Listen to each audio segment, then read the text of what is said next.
아니요. 그건 정말 잘못된 것 같아요. 그럴 리 없습니다. 단호하게 말하는 한 여성이 있는데요. 사람들은 가끔 믿지 못할 정도로 갑작스러운 큰일을 마주하게 되면 오히려 냉정해진다고 하죠. 그의 품에는 어린아이가 울고 있지만 아랑곳하지 않고 앞에 앉은 의사를 향해 자신의 생각을 분명하게 전달하고 있습니다. 긴장되는 한 장면이 흐르고 있습니다. 도대체 그녀는 의사에게 무슨 말을 전해들은 것일까요? 무슨 일이 벌어지고 있는 것인지 궁금해집니다. 해외 커뮤니티와 실제 인터뷰를 바탕으로 재구성한 이야기 살펴보겠습니다. 안녕하세요. 펜실베니아에 살고 있는 브린니입니다. 몇 년 전에 있었던 일이 생각나 이렇게 사연을 적어봅니다. 군인이었던 아빠는 늘 엄격하시고 무서웠습니다. 그리고 나라를 위해 봉사하는 것에 자부심을 가지고 계셨습니다. 군인으로서의 삶을 최고로 여기셨기 때문에 할 수 있는 한 높은 위치까지 가고 싶어 하셨습니다. 그래서 파병에 지원하기도 하고 한국에서 군 생활을 하시기도 하셨어요. 그랬던 탓에 제 어린 시절에 아빠가 거의 없었습니다. 그러나 불행하게도 아빠는 군인을 계속해서 유지할 수 없었죠. 발목신경계의 문제로 과도한 훈련을 할 수 없게 되었습니다. 일상생활에는 문제가 없었지만 군인으로서는 치명적이었었나 봐요. 퇴역 후 절망하셨던 아빠의 모습을 잊을 수가 없습니다. 그러나 이내 잘 극복하시고 군인이었던 그 시절을 좋은 경험으로 회상하며 나름의 삶을 이어가셨습니다. 덕분에 저는 파병 가셨을 때, 한국에서 근무하실 때 등의 이야기를 수없이 들어왔습니다. 저는 아빠를 존경하고 이해했기에 늘 처음 듣는 것처럼 열성적으로 들어드렸습니다. 아빠는 특히 한국에서의 근무에 대단히 만족하셨던 것 같아요. 가족들만 아니었다면 한국에서의 근무를 더욱 오래 했을 것 같다고 하셨죠. 아빠가 지내시던 주택, 군사시설, 편의시설 등이 굉장히 현대적이었고 특히 음식이 맛있었다고 하셨습니다. 휴가를 받을 때는 맛있는 음식을 찾아다니며 먹을 정도로 한국 음식을 좋아하셨다고 해요. 미국에서도 그때가 그리우면 종종 한인 식당을 찾아가지만 그때 감탄했던 그 맛을 느낄 수가 없어 항상 아쉬워하셨습니다. 넉넉함이 있는 식당 주인들이 대충 만드는 것 같지만 깊은 맛이 있고 남의 나라에 와서 고생한다며 음식을 내오고 또 내주시던 그 마음을 아직까지도 잊을 수 없다고 하셨어요. 그러고는 늘 한국에 한번 가자고 이야기하셨어요. 말로만 그러자 하고는 다들 바쁜 생활에 한 번도 가보지는 못했었습니다. 어느 날 운동을 하다가 발목 인대가 끊어져 수술을 해야 했던 오빠를 보러 아빠가 오셨습니다. 아들의 수술이 걱정되셨는지 수척해지신 얼굴이었습니다.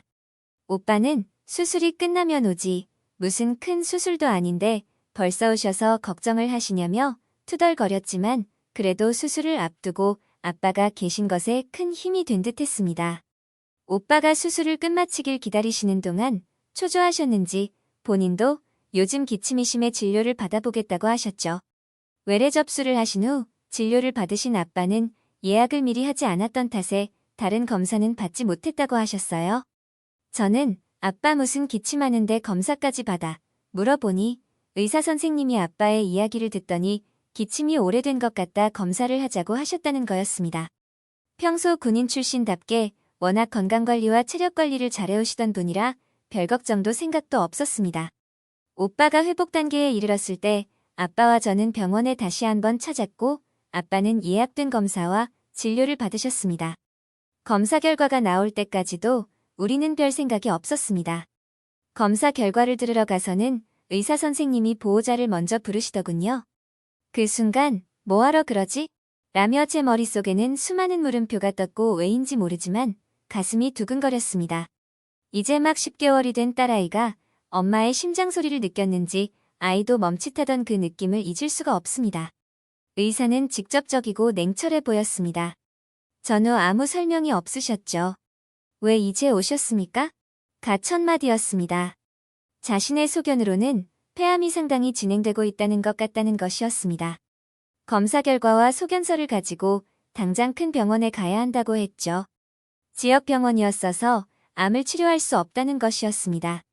저는 방금까지도 아빠와 이야기를 나누며 웃고 있었기에 믿을 수가 없어. 아니요.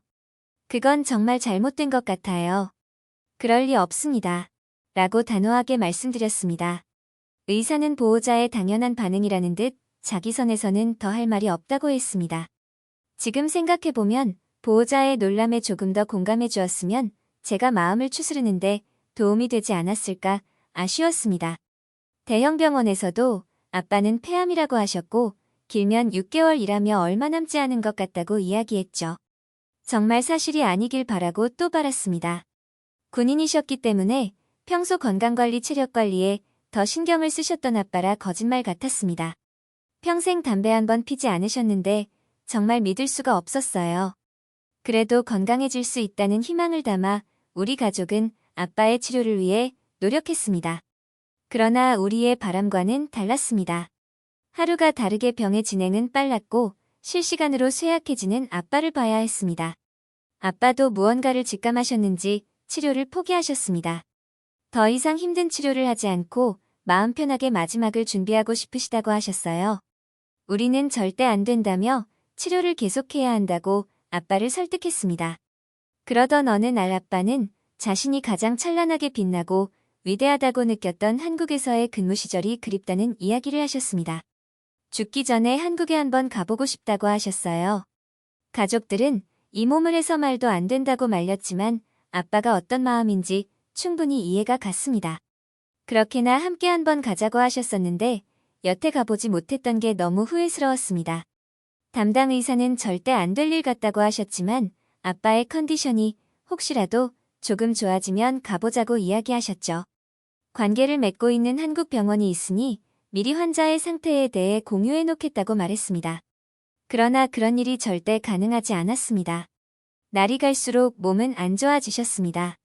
식도에까지 전이된 암 때문에 제대로 된 식사를 할 수 없었던 아빠는 어느 날 한국에서 근무를 할 때 부대 앞에 있던 음식점들이 생각난다며 죽기 전에 꼭 먹고 싶다고 하셨어요.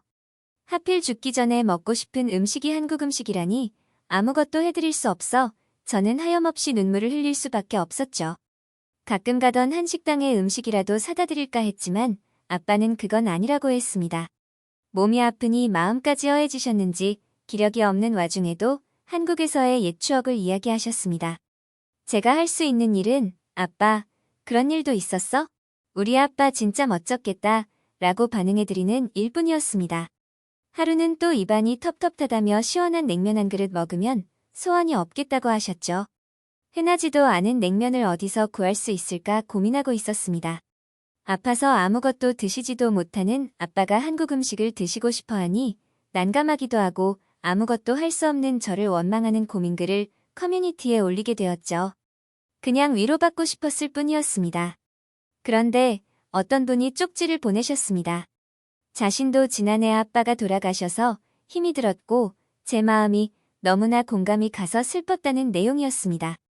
이어 그는 자신은 한국에서 음식점을 했던 사람으로 나름 음식 솜씨가 괜찮으니 아빠가 드시지 못하더라도 한 끼 대접하고 싶다는 내용이었습니다.